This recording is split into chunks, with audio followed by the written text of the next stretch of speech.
हैं और अगली विधानसभा सीट जिसका हम जिक्र करेंगे वो है महिषी की सीट।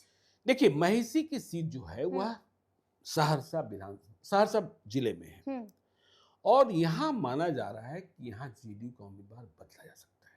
अच्छा। हाँ जी। जेडीयू का उम्मीदवार क्यों बदला जा सकता है? इसलिए नहीं बदला जा सकता है कि वो बेकार हो गए हैं या उनके खिलाफ एंटी इनकम्बेंसी है, उनकी उम्र हो गई है, वह 75 से 80 के बीच में, 75 से 80 के बीच, और 75 से 80 के बीच जब आप पहुंचते हैं तो शारीरिक अवस्था क्या हो जाती है बिल्कुल यह तो समझती सबको पता है।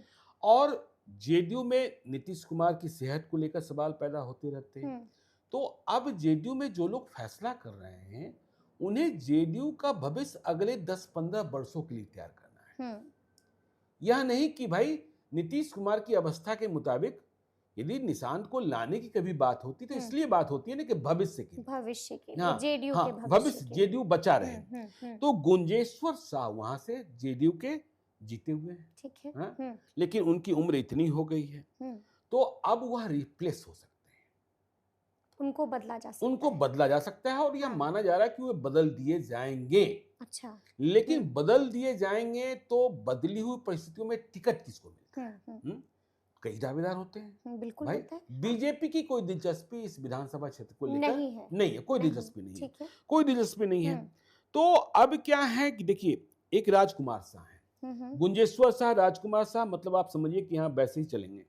हाँ, उस समीकरण को भी समझिए। ठीक। नीतीश कुमार सामाजिक समीकरण साधने के लिए ही जाने जाते हैं, इसीलिए वे बिहार की राजनीति के चाणक्य हैं और इसीलिए उन्होंने लालू राबड़ी की सत्ता को उखाड़ फेंका, गजब की सोशल इंजीनियरिंग की। और आप 2025 में भी देख रहे हैं कि जब लोग कह रहे थे कि नीतीश कुमार तो अब विदाई की बेला आ गई, उन्होंने खजाना ऐसा खोला कि अब गांव-गांव में लोग नीतीश कुमार की सेहत की चर्चा नहीं कर रहे हैं, लोग इसकी चर्चा कर रहे हैं कि बिजली फ्री हो गई। बिल्कुल। लोग इसकी चर्चा कर रहे हैं कि वेतन दुगना हो गया। वेतन नहीं दुगना हुआ, नहीं हुआ।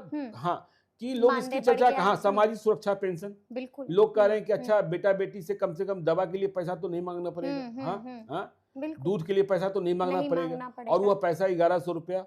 और जो उन्होंने महिलाओं की कंस्टिट्यूंसी डेवलप करके रखी है, महिलाओं की कंस्टिट्यूंसी, अब जिस तरीके से मुख्यमंत्री महिला रोजगार योजना लेकर के आए हैं और 10,000 रुपए एक बार, हाँ, कोई कह रहा था कि हम 2,500 रुपए देंगे तो 4 महीने का पैसा एक ही बार दे रहे हैं, और यह भी एक संभावना जता दे रहे हैं कि भाई ठीक आपने किया, रोजगार की पहल की तो 2 लाख रुपए भी, हाँ, तो 2 लाख रुपए, हाँ, तो 2 लाख रुपए की राशि बहुत बड़ी राशि होती है, तो एक लॉलीपॉप तो हो गया।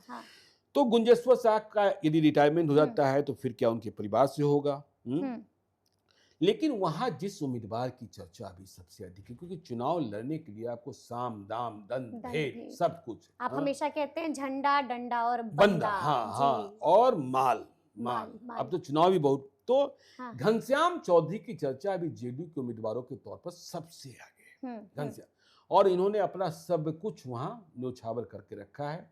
घनश्याम चौधरी जाति से कलवार हैं, 2005 से ही लगे हैं और 2018 में नीतीश कुमार ने इन्हें जेडीयू में शामिल कराया था।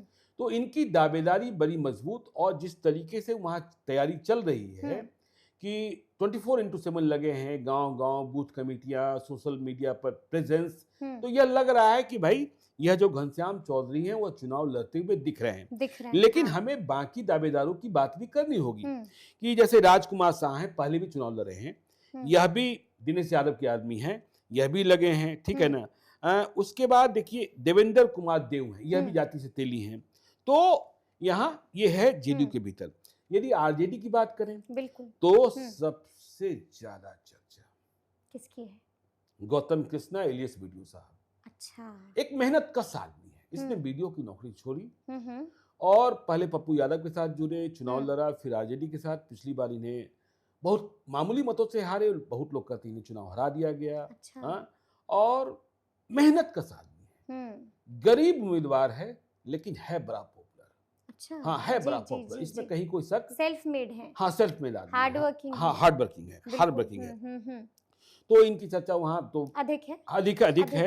हाँ। वैसे अब्दुल गफूर जो पहले यहाँ से हुआ करते थे, तो उनके बेटे की चर्चा, उनके बेटे की चर्चा होती है, फिर धनिक लाल मुखिया हैं, उनकी चर्चा होती है, और जन स्वराज पार्टी से बिमल कांत झा हैं, पहले कांग्रेस में थे, उनकी चर्चा यहाँ चल रही है। चल रही है तो देखना होगा कि आगे आगे क्या कुछ खबर आती है यहाँ से।